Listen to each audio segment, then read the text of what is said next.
대장동 의혹과 관련해서 핵심 인물인 유동규를 검찰이 조금 전 병원 응급실에서 체포했습니다. 유동규는 오늘 아침 10시까지 검찰에 출두할 예정이었습니다. 피의자 신분으로 출두할 예정이었는데 오늘 새벽 복통을 호소하면서 병원에 입원을 했습니다. 유동규는 검찰의 압수수색에서 휴대폰을 창밖으로 집어던지고 왜 던졌느냐고 물으니까 개인적인 이유가 있다. 술에 취해서 던졌다. 이런 이상한 얘기를 하고 압수수색 와중에도 이불을 덮어쓰고 자기 침대에 누워있고 이렇게 지금 정신이 굉장히 불안정한 이런 모습을 보이고 있습니다. 검찰이 그래서 빨리 신병을 확보한 것이다. 그 다음 오늘 아침에도 복통을 호소하면서 병원 응급실에 치료를 하러 가서 검찰의 출두를 늦춰달라 이렇게 요청이 오자 검찰이 긴급히 병원 응급실에서 유동규를 체포했습니다.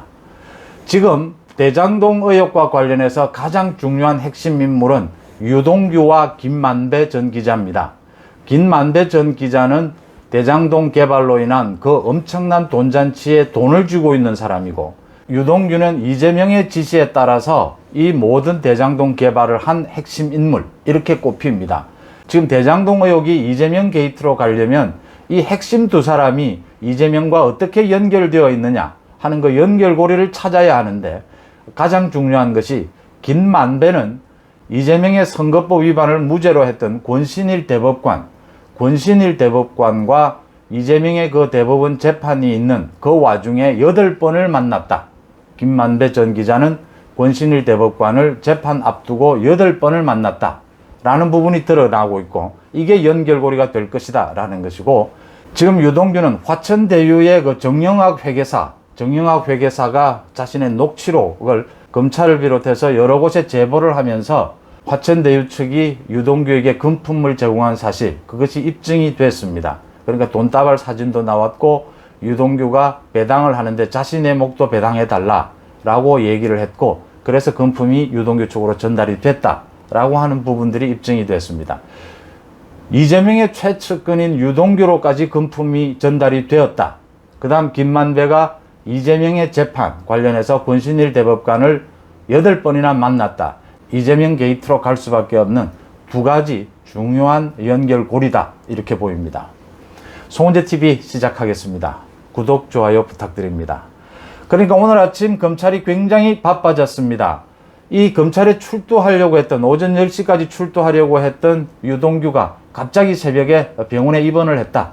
복통을 호소했다라는 걸로 비춰서 그동안 유동규가 굉장히 언론에도 불안정한 모습을 보였고 휴대폰을 창밖에 던진 문제를 놓고도 지금 검찰과 말이 엇갈리면서 이해가 될 수 없는 이런 행동들을 보이고 있다. 유동규가 굉장히 정신적인 불안한 상태에서 이상한 행동들을 보이고 있다. 이런 측면에서 검찰이 유동규를 피의자 신분으로 소환을 해놓고도 유동규가 계속 소환 시기를 늦춰달라라고 하니까 병원 응급실에서 유동규를 체포했습니다.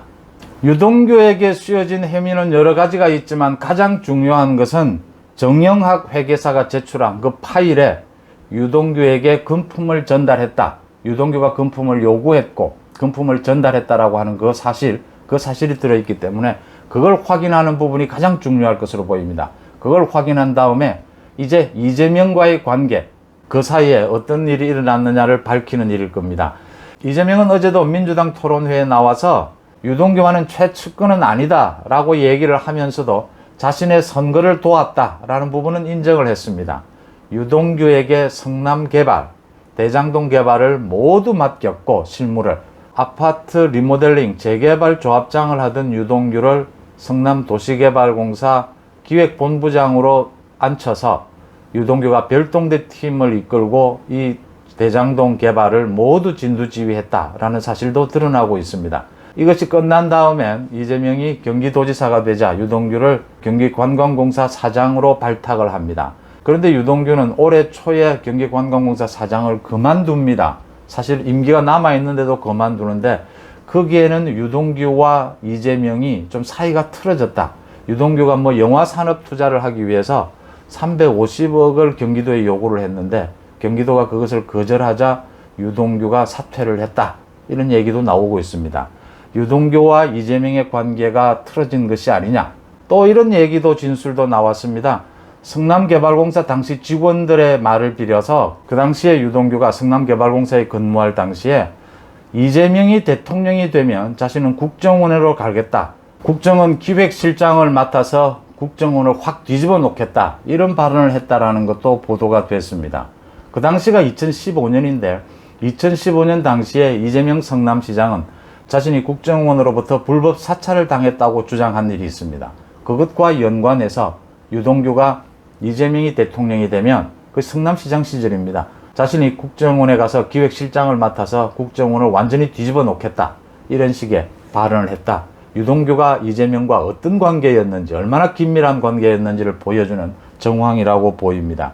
지금 여의도에는 김만배의 소위 50억 리스트, 그 다음 정영학의 또 리스트, 정관계의 이 화천대유가 얼마만큼 금품을 뿌렸느냐, 그 리스트 명단이 떠돌면서 또 많은 논란이 일고 있습니다. 이렇게 많은 논란들이 중요한 자료인 건 사실이지만 가장 핵심은, 대장동 의혹의 가장 핵심은 이재명 게이트냐, 이재명이 어떻게 연관되어 있느냐를 밝히는 것이 가장 핵심입니다. 그 핵심 인물이 김만배와 유동규입니다. 김만배는 돈을 쥐고 있었고 유동규는 이재명의 최측근으로 대장동 의혹을 추진했던 사람입니다. 이제 유동규로 전달이 됐다고 하는 이 금품이 어디까지 갔느냐, 유동규와 이재명은 어떤 관계였느냐, 이게 밝히는 것이 가장 중요한 것이고요. 그 다음에 이제 김만배 전 기자입니다. 흔히 기자들 중에는 사실은 취재를 하고 언론 보도를 하는 것이 주가 아닌 기자들이 있습니다. 특히 정치권이나 법조계에 출입하는 기자들을 보면 로비를 하기 위해서, 기자 신분이면 이제 누구든지 만나기가 쉽지 않습니까? 정치인을 만나기도 용이하고 또 일반인들이 판검사를 만나기는 쉽지 않습니다. 그런데 출입기자가 되면 판검사를 쉽게 만날 수가 있죠. 그래서 로비를 위해서 브로커로서 출입을 하는 그런 언론사 기자들도 흔히 있습니다. 김만배 전 기자가 그런 경우인지 아닌지는 좀 더 밝혀봐야겠지만 지금 나오고 있는 증거들로 봐서는 김만배 기자도 그런 쪽에 굉장히 가까웠다라는 부분입니다. 윤석열 후보 캠프 쪽에서도 그 이야기를 계속하고 있습니다. 출입 기자들이 많았는데 윤석열 총장이 출입하는 김만배 기자를 몰랐을 수는 없습니다. 주로 기자들과 만날 때는 여러 명 이렇게 같이 만나게 되죠. 그러면서 식사를 하면서 술을 한두 잔 하게 되면 뭐 형동생이라고 하기도 하고, 주로 이렇게 로비나 브로커로 활동하는 기자들이 가지는 또 특성이 있습니다. 그 어떤 정치인이든지 간부들을 만나면 뭐 형님이라고 부르고, 나이가 좀 많으면 뭐 이렇게 형동생 하는 것은 예사입니다. 정치권을 비롯해서 이런 세계에서 형동생 하지 않는 것이 오히려 이상할 정도로 그렇게 친한 척을 합니다.